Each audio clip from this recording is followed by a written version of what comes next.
Hello बच्चों, एक बार फिर से आप सभी का मेरे यूट्यूब चैनल में स्वागत है। देखिए स्टूडेंट्स, आज जो है मैं आप सभी को इम्परेटिव सेंटेंस का इंडायरेक्ट बनाना सिखाऊंगा कि इम्परेटिव सेंटेंस का इंडायरेक्ट कैसे बनाया जाता है। ठीक है, तो देखिए इसको समझने के लिए जो है कुछ एग्जांपल्स जो है बोर्ड पे जो है लिखने पड़ेंगे। ठीक है, और उन्हीं एग्जांपल्स के माध्यम से मैं आप सभी को जो है इनका नरेशन जो है बनाना सिखाऊंगा। ठीक है, तो पहला एग्जाम्पल है स्टूडेंट्स, पहला एग्जाम्पल है he said comma double comma में वर्क हार्ड टू पास। ठीक है स्टूडेंट्स, ये पहला एग्जाम्पल है। दूसरा एग्जाम्पल है she said comma double comma में please give me a book. ठीक है स्टूडेंट्स, और तीसरा एग्जाम्पल है सी सेड, ठीक है, डोंट गो आउट साइड। एक और एग्जाम्पल जो है स्टूडेंट्स मैं ले लूं, फिर आपको समझाने का प्रयास करता हूं। देखिए, the teacher said to the students, ठीक है, और उसके बाद गो आउट एट वंस। तो देखिए स्टूडेंट्स, मैंने बोर्ड पे जो है 4 एग्जाम्पल जो है लिख दिए हैं। ठीक है, और इन्हीं के माध्यम से जो है आप सभी को इम्परेटिव सेंटेंस का इनडायरेक्ट बनाना मैं सिखाता हूं या नरेशन करना सिखाता हूं। ठीक है स्टूडेंट्स, देखिए पहले एग्जाम्पल पे आते हैं हम लोग। देखिए पहला एग्जाम्पल है he said comma double comma में वर्क हार्ड टू पास। देखिए, अब देखिए इम्परेटिव सेंटेंस कहाँ मिलेगा आप सभी को? इम्परेटिव सेंटेंस मिलेगा रिपोर्टेड स्पीच वाले सेंटेंस में। कहाँ मिलेगा? रिपोर्टेड स्पीच वाले सेंटेंस में। ठीक है, और यहीं पर आपको इम्परेटिव सेंटेंस दिखाई देगा। और जो रिपोर्टिंग वर्ब वाला सेंटेंस होगा वो पहले की तरह जैसे असर्टिव में हुआ करता था, इंट्रोगेटिव में हुआ करता था, वैसे ही रहेगा स्टूडेंट्स। तो देखिए इसको कैसे इंडायरेक्ट बनाएंगे। देखिए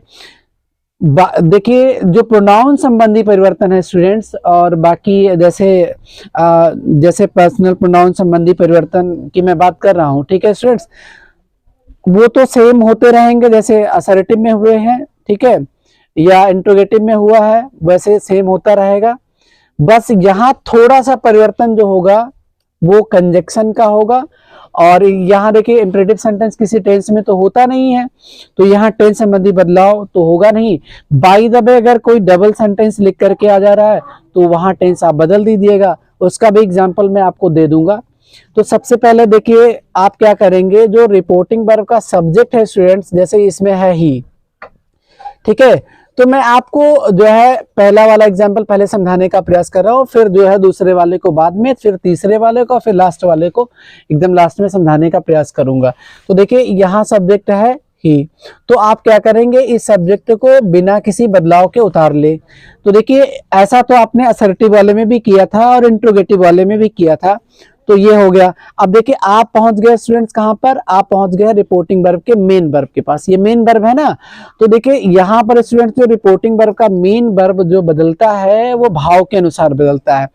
अब भाव के अनुसार बदलेगा, किस तरह से बदलेगा मैं यहां पर आपको लिख करके समझाने का प्रयास कर रहा हूं। देखिए स्टूडेंट, जैसे अगर से आ गया, ठीक है, से आ गया, तो यहाँ भाव देखिए इंपरेटिव सेंटेंस में कम से कम 3 भाव तो होता ही है। क्या होता है?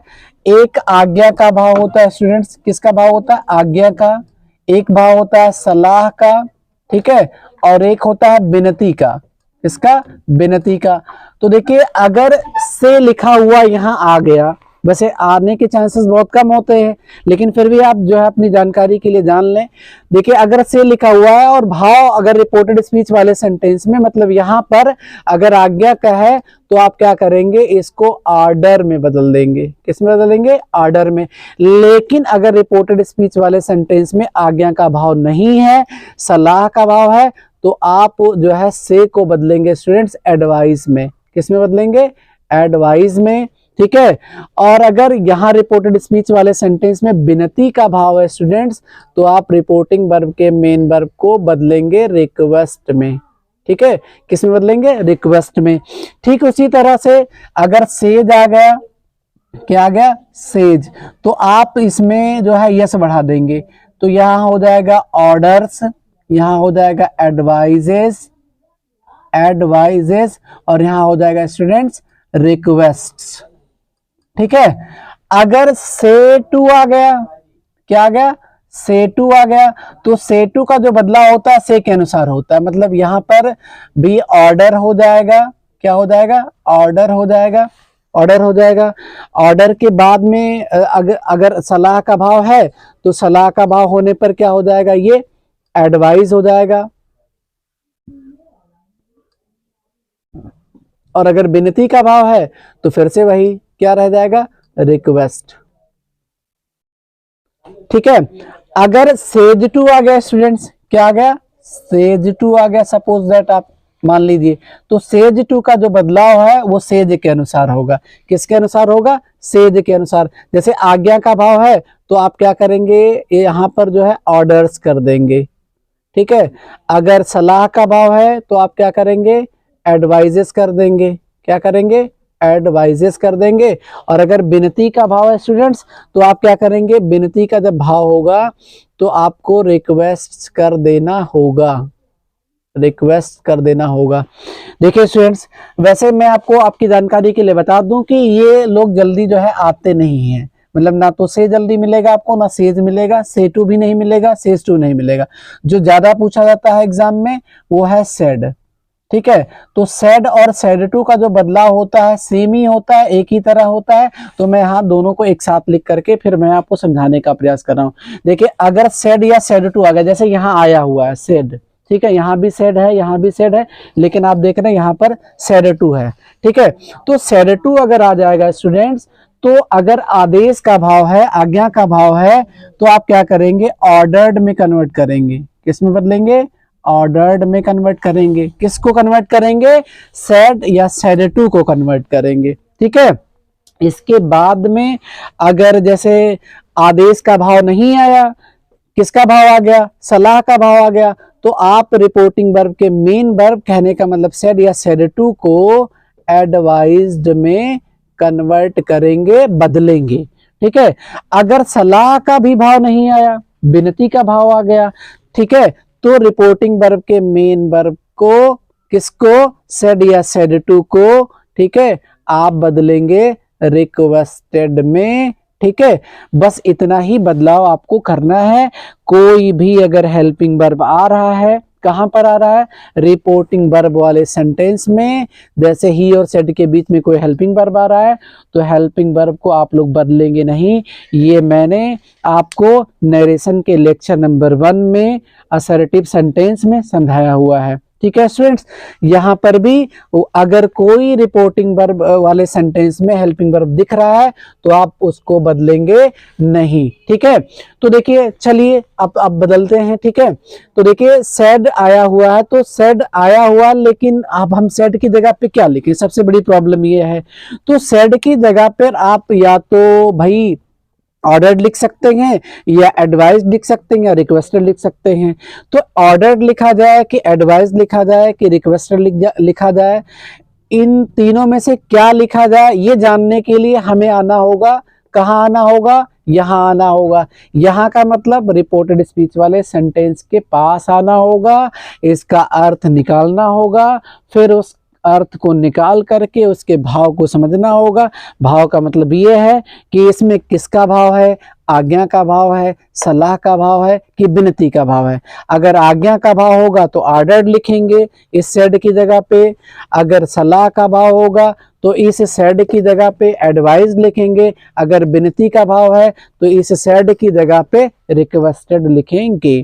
तो देखिए एग्जाम्पल पे आते हैं और रिपोर्टेड स्पीच वाले सेंटेंस को समझने का प्रयास करते हैं। देखिए रिपोर्टेड स्पीच वाला सेंटेंस है वर्क हार्ड टू पास।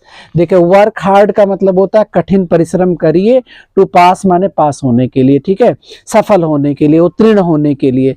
तो उत्तीर्ण होने के लिए कठिन परिश्रम करिए। देखिए अगर कोई ऐसा बोलता है कि उत्तीर्ण होने के लिए, पास होने के लिए कठिन परिश्रम करिए स्टूडेंट्स, तो जाहिर सी बात है वो आपको आदेश नहीं दे रहा है, आपसे विनती भी नहीं कर रहा है, वो सलाह दे रहा है आपको। तो सलाह का भाव है इसमें, इसलिए रिपोर्टिंग वर्ब के मेन वर्ब सेड को आपको एडवाइज्ड में बदलना पड़ेगा या बदलना होगा। ठीक है स्टूडेंट्स, हो गया, एडवाइस मैंने कर दिया। अब देखिए स्टूडेंट्स यहाँ पर कामा है और डबल कामा है। अभी तक आपने क्या देखा है कि कभी हम लोगों ने कामा को हटा के कंजक्शन दैट लगा दिया है। फिर जब हम लोगों ने देखा, जब हमारे पास रिपोर्टेड स्पीच वाला सेंटेंस इंट्रोगेटिव आया तो हमने इफ या वेदर लगा दिया। अगर WH वर्ड से स्टार्ट हो रहा था तो हमने क्या किया है कि वहां पर जो है उसको कर दिया था, मतलब उसी WH वर्ड को कंजक्शन के रूप में यूज कर लिया था।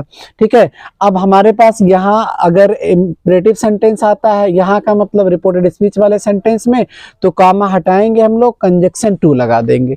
और टू वास्तव में कोई कंजक्शन है नहीं, प्रीपोजिशन है। यहाँ पर इसे प्रीपोजिशन टू का प्रयोग कंजक्शन के रूप में किया जाएगा। ठीक है, तो यहाँ कंजक्शन के रूप में प्रीपोजिशन टू का प्रयोग कर लिया गया। उसके बाद देखिए स्टूडेंट्स, मैंने आपको बताया है कि इंपरेटिव सेंटेंस में कोई टेंस तो होता नहीं है, वो किसी टेंस का होता नहीं है। तो आप जो है उसको, अगर कोई प्रोनाउन मिल रहा है तो बदलिए, नहीं उतार दीजिए वैसे।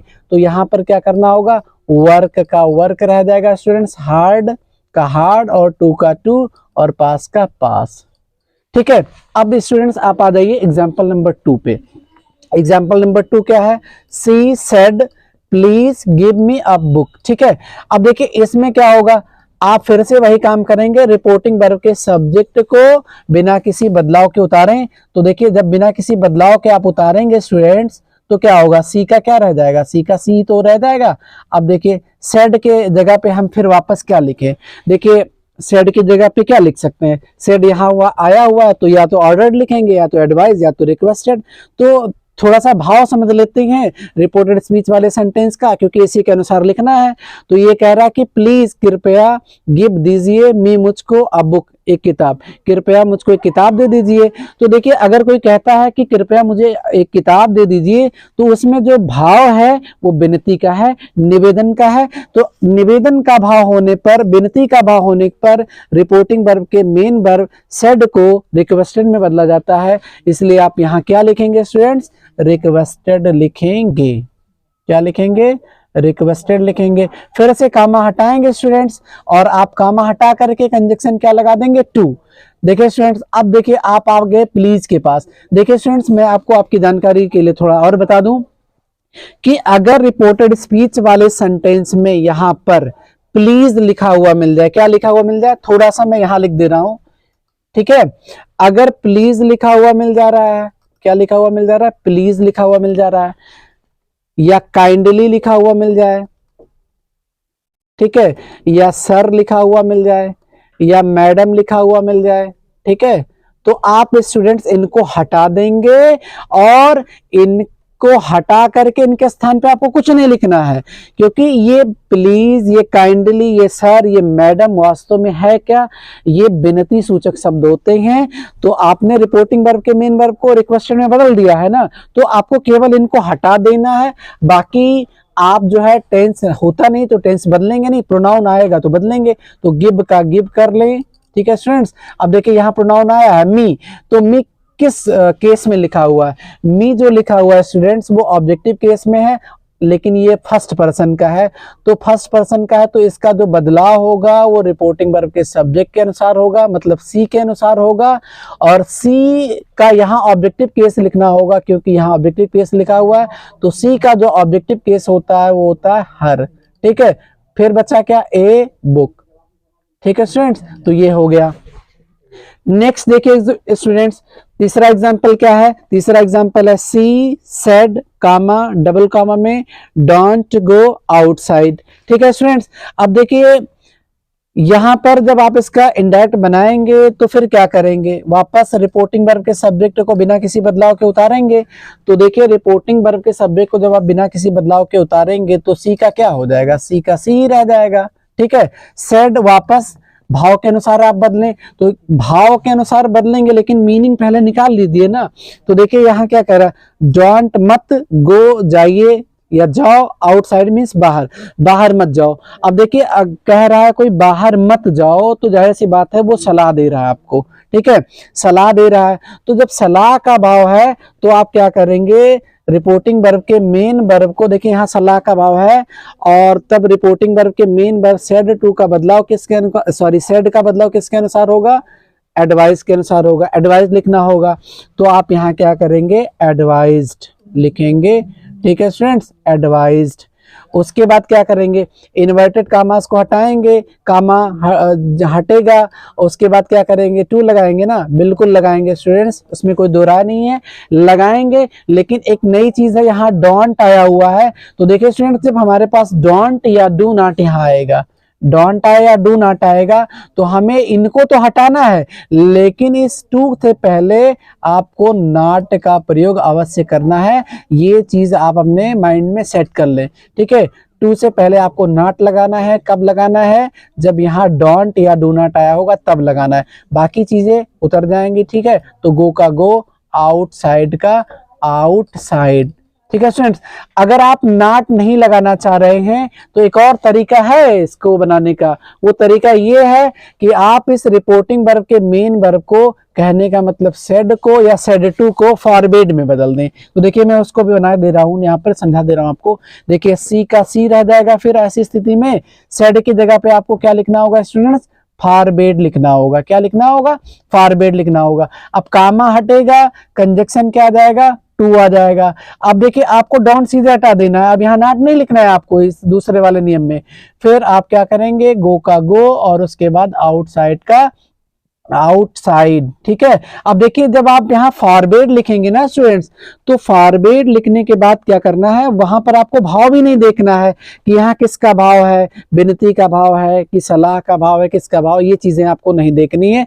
क्योंकि जब डोंट वगैरह आते हैं या डोंट या डू नॉट आता है तो ये फॉरवर्ड में कन्वर्ट हो जाया करता है। ठीक है, तो ऐसी स्थिति में एक मैंने आपको तरीका और बता दिया कि फॉरवर्ड लगा करके डू नॉट या डोंट वाले को भी बनाया जा सकता है। ठीक है स्टूडेंट्स, अब आते हैं हम लोग एग्जाम्पल नंबर 4 पर। एग्जाम्पल नंबर 4 क्या है, the teacher said to the students. ठीक है, और उसके बाद गो आउट एट वंस। देखिए इसको जब आप बनाएंगे तो रिपोर्टिंग वर्ब के मेन वर्ब को, सॉरी रिपोर्टिंग वर्ब के सब्जेक्ट को फिर वैसे बिना किसी बदलाव के उतारेंगे। तो देखिए क्या होगा, द टीचर का द टीचर ही रह जाएगा, द टीचर। सेड टू आया हुआ है, तो सेड टू का बदलाव करने के लिए थोड़ा सा आप इसके रिपोर्टेड स्पीच वाले सेंटेंस के जो है भाव को समझिए, अर्थ निकाल करके। तो देखिए कह रहा गो आउट एट वंस, है ना। तो देखिए गो आउट मतलब बाहर जाओ, एट वंस माने तुरंत। कहा किसने, इसको भी देखिए, द टीचर मीन्स अध्यापक ने, सेड टू मीन्स कहा है, सेड मीन्स कहा है, टू मीन्स से, और द स्टूडेंट्स माने विद्यार्थियों से। अध्यापक ने विद्यार्थियों से कहा है कि बाहर जाओ।